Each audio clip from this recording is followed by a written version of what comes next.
I want to hand over here to the best-looking guy in the room, actually. Let's be honest, okay? So we have Gregg Marcel Dixon. Thank you. Hello, everyone. I am Gregg Marcel Dixon. I'm from South Carolina, the Low Country, from a small town called Ridgeland. You probably never heard of it. You've probably passed by it a million times heading north. It's right outside of Savannah, Georgia, and like 49 minutes outside of Charleston, South Carolina. I am a proud Sea Island Creole, or sometimes they call us the Gullah Geechee. We are people who are known for standing up and revolting. What people don't realize about South Carolina is we are the state that had the most slave revolts than any other state in the Union. So we've never just sat back and accepted the way things were. Now, I am the type of candidate that the Democrats, as I call them, would like to say they want to see more of. I was a teacher teaching in my school district where I was a student, the Jasper County School District. South Carolina is like 43 out of 50 when it comes to education, and my district is the lowest performing school district in the state of South Carolina. When I got out of school and I started substituting, I saw how bad things were. I said I wanted to make a difference and give back to my community, and I became a teacher. For 17 years, I won award after award and bonus after bonus for my students' test scores. Some would come in reading at the highest. 30% of the class was on grade level, 70% would not be. By the time they would leave me, I reversed it. It would be 70 to 80% on grade level and 20% still not quite there. But that wasn't enough. I saw too many of my students ended up dead, ended up in prison, and even though some would not end up in those extreme circumstances, I would see them just living a life of poverty that I saw their parents, my classmates, their grandparents and great-grandparents fight to escape. And I would look in their eyes and tell that even though there's nothing wrong with working at a grocery store or fast food restaurant, I knew them and knew they wanted more from their lives. I was seeing my town be flooded with, and I'm going to call it what they are, illegal immigrants, and that was happening. And I was seeing black Americans, descendants of American slaves that built this country. I was seeing them lose the land that they had in their possession since the days of the Civil War, and I was seeing illegal immigrants buy that land. So I was seeing people who were not supposed to even be in the country. I was seeing their quality of life increase, while the people who the Democrats, when they want our votes, like to say, we built the country, they were doing nothing for us. So I confronted the kingmaker, James Clyburn, at a town hall, and I went in on him. I said to him, you sold us Joe Biden. And I said a quote. Someone once said that I don't feel responsible for what happened 300 years ago. I only feel responsible now. I'll be damned if I feel responsible for what happened to the black man 300 years ago to now. And I asked people, who do you think said that? Trump? And some people was like, yeah, it was Trump. I said, no, that was Joe Biden. Now, I said to people, who do you think said, I don't want black kids going to school with my children because it's going to turn my school into a jungle? I said, who do you think said that? Trump? And people was like, yeah. I said, that was Joe Biden. Who do you think wrote thank you letters to former Ku Klux Klan men and segregationists? Trump? That was Joe Biden. Who put more black people in jail than since the days of bondage, of slavery? That was Joe Biden. And I went to Clyburn and I said, now, the Democrats get 90 to 95% of black American votes. I say, yet we are to the bottom. We went from having 19 million acres of property to just 1 million now. I said we are so in such economic straits that even a poor white high school dropout, and South Carolina has plenty of those, we have less wealth than a poor white high school dropout. I said we own less homes now than we did during the days of Jim Crow. I said, now you, saying this to Clyburn, you said to us that we know Joe and Joe knows us. I said, and yet since being in office, Joe Biden has written at that time 80 executive orders for LGBTQ, for Native Americans, Asian Americans, for illegal immigrants who are not even citizens. But what has he done for the black Americans to whom he said have always had his back and he will always have ours? Clyburn gave some BS response. That man blew me off and didn't pay me a bit of attention. Now my people, Gullah Geechee, we are not the people you're going to ignore. So I went from being a person who had never ran for office before, never casted a vote before, because my mother and grandmother were Jehovah's Witnesses and we stayed out of politics. And I said, well, who's going to run against this guy? This guy has the 6th poorest district, James Clyburn. He's a Democrat. He's been in charge of my district for 30 years now. We are the 6th poorest district out of the 435 districts in all of America. When I said that to my fellow black Americans in my district, they will say, well, it's the Republicans' fault. I said, now hold on, wait a minute. I'm a teacher. If I get students, I can talk about the poverty my students go through, the drug addictions, the lack of opportunities. But at the end of the day, I am responsible for how I educate my students. So Clyburn, they will say, well, Clyburn's done a lot of good things. So they wanted to give him credit for the good he did. But when I would talk about the poverty, somehow he has no responsibility for the bad. He just gets credit for the good. I said, it's not going to go down like that. I said, if he wants credit for the good, then God damn it, he's going to take credit for the bad. Now, so I launched a campaign against him. Now, I may not be a person, a lot of you here may agree with some of my policies. I was running on a platform of saying repair black America, because I was realizing that until all of us stand, we all have fallen. So I ran on a platform of saying that if the Democrats can do all these policies, spending over hundreds of millions of dollars a day to feed and clothe illegal immigrants, they can definitely invest in black Americans via reparations. But that's not all. That's not all. I also then ran on a platform of things that made me very distasteful to the Democrats. Now, I didn't like either party. I used to say the Republicans and the Democrats. I didn't like either. I expected to get pushback from Republicans, but that didn't happen. I got the nastiness, the name calling, the vitriol, the hate, the threats I got, all came from the Democrats. I can show you messages in case anyone thinks I'm lying. And why? Because I was against illegal immigration. I said right is right and wrong is wrong. If you're not supposed to be in our country illegally, then you got to go, okay? End of discussion.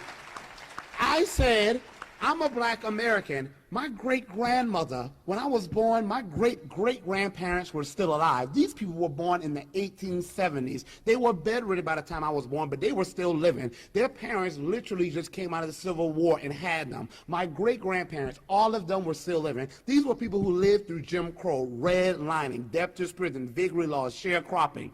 And yet, I was a teacher seeing the children of illegal immigrants, and I loved all my students, but I was seeing them get billions of dollars from Title III from the Department of Civil Rights, while my people, my children, weren't getting a dime, and they're the people, their ancestors started the Civil Rights Department. So I said, this country is doing more for people that shouldn't even be here, while the people that the Democrats would not exist without were doing nothing for them. So I said, no illegal immigration. I was against abortion. I said, no. I said, black women have the majority of abortions percentage-wise. I said, and they say the reason why is poverty. I said, the Democrats, we have been voting for you since the 1960s, and instead of you doing something to address the poverty that black women are going through, you simply say, well, here's an abortion clinic, kill your babies. No. But on the same token, though, they will say to a woman who's in the country illegally, have your baby. So that way he or she becomes an American, and we can say we're not going to deport you because your baby's an American. So you're incentivizing a person in the country illegally to have their child while telling an actual American citizen, kill your child. And I was for guns. I was for us having more guns. I said if anyone in this country needs to have guns, it needs to be black Americans. Now. And I said that. So, I was never called a conspiracy theorist. The insult they launched at me, they called me a Trump supporter. I said, well, if he's against abortion, and I said, I'm not necessarily a Donald Trump fan, I said, but I can agree with her people I don't agree with sometimes. If he's against abortion, and he's for us having more guns, and he's for putting illegal immigrants out, then yeah, I guess I am a Trump supporter in that regard. Now, so I ran against James Clyburn, and I'm going to wrap up with this. I was the last candidate that should have gotten any traction. I had never voted before. I don't own any businesses like Dr. I'm not a doctor. I was a teacher, barely making it. And the money I could have had, I used to help friends and family members who were struggling in James Clyburn's district. Some people were so hungry, they would call me and ask me to buy them a box of cereal so they can have something to eat. But James Clyburn, meanwhile, his family's doing well. He's getting millions of dollars from pharmaceutical companies. I was the last person, but because I have a motto of I don't care if it's not popular. I don't care if it's not easy. All I care about is if it is right, okay?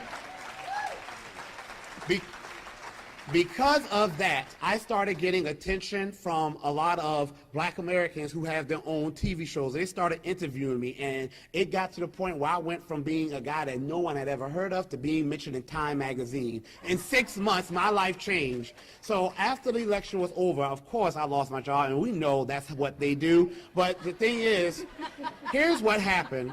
I met this woman, and I'm not going to say her name because she wanted me to keep it a secret, but she told me that inside polling, because she was working for Clyburn, she said it showed that I was going to get 45% of the vote. Clyburn, when he did an interview, when he filed to run for the 2022 election, he said that he was not going to campaign in South Carolina. He said he's going to Georgia, Florida, North Carolina, and New York. He pretty much gave South Carolina a middle finger, but he's always done that.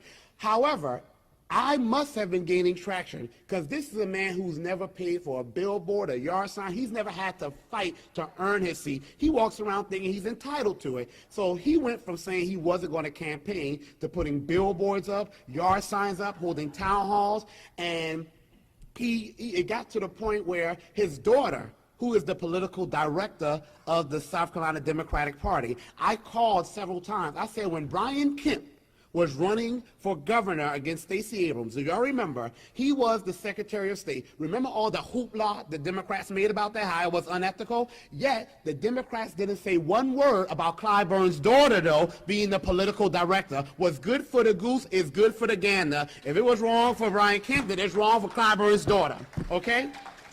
No one did a thing about that. Not one thing. After the election was over, Clyburn, before the day of voting happened, Kamala Harris came down and she endorsed Clyburn. And yet, even with the endorsement of the vice president, he didn't even get more than 50,000 votes. Now, let me tell y'all, people like to credit Clyburn with getting Biden in office, okay? I blame him for that too. But if this guy is so powerful, if he can give someone the presidency, how come he couldn't even get more than 50,000 votes in his own election? Does that make sense? Do that make sense to y'all? No. Not only that, after the election was over, I found out that the South Carolina Republican Party, well, no, I'm going to let me go back. The Republican Party of Greenville County, there was a guy running for office, and he contested the election results. He said that the machines were not configured correctly. He said that people were reporting that his name was not on the machines. And the Greenville, South Carolina Republican Party, whatever they saw enough that made it substantial for them to say, we're not going to certify this just yet. The South Carolina Republican Party overruled him, and they certified it, okay? In Richland County, there was a police report filed. This is in South Carolina as well. One of the tamper seals the tamper seal was removed. And when the police interviewed the person who was the site supervisor, she said it's because they had to reboot the machine for the primary runoff. But that was 2 weeks before the primary runoff, okay? But not only that, just like my fellow South Carolinians here, and I'm a long-time South Carolinian too. My family's been in the country, South Carolina, since the early 1700s, probably going back further than that. When that rice was being grown, Carolina gold, that made America originally rich, those are my people in those rice plantations who had done it.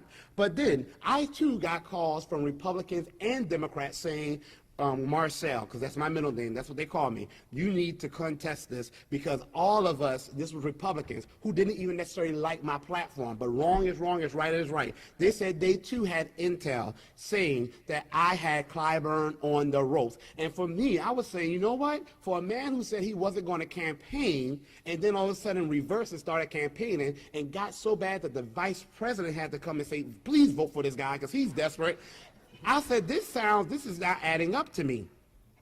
So after the election ended, in December 2021, Clyburn wrote a bill to give a group of Native Americans in South Carolina called the Catawba Native Americans 20 acres of land so they can build a casino, right? Now, keep in mind, black Americans have been losing our land, especially in South Carolina, our coastal land, left and right to golf courses and hotel resorts. After the election was over, it comes out now that Clyburn's brother and Nikki Haley's husband, you see, the Republicans and Democrats, they share the same bed. They're both now part of some federal investigation where a casino being built by those same Native Americans on that same land that Clyburn, for which he wrote legislation, they're now under investigation because of probably receiving too many shares from that tribe. So I started realizing these people were going to make sure Clyburn won anyway, because like Dr. Addison said, he doesn't do a lot for South Carolinians, but he does a hell of a lot for the elites and corporations. So my thing is this, right is right and wrong is wrong, and we definitely need to look at it and make sure the I's are dotted and the T's are crossed. Gregg Marcel Dixon, thank you. Thank you, Marcel. Wow. I was going to vote for Dr. Addison, but now I don't know. You better hope he doesn't run against you, Doc.